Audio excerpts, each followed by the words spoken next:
mwingine. Biblia inasema ya kwamba utavuna wewe ulichokipanda. Kumbuka kwamba tumeingia katika shamba jipya ambao ni mwaka mpya. Nawe kama mtumishi wa Mungu katika shamba jipya, bila shaka umeingia na mbegu. Sijui ni mbegu aina gani ambao umeingia nayo katika hili shamba jipya ambao ni mwaka mpya.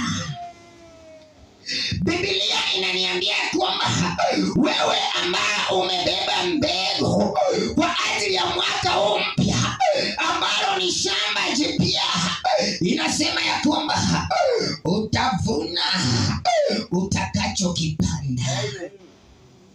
Bwana apewe sifa.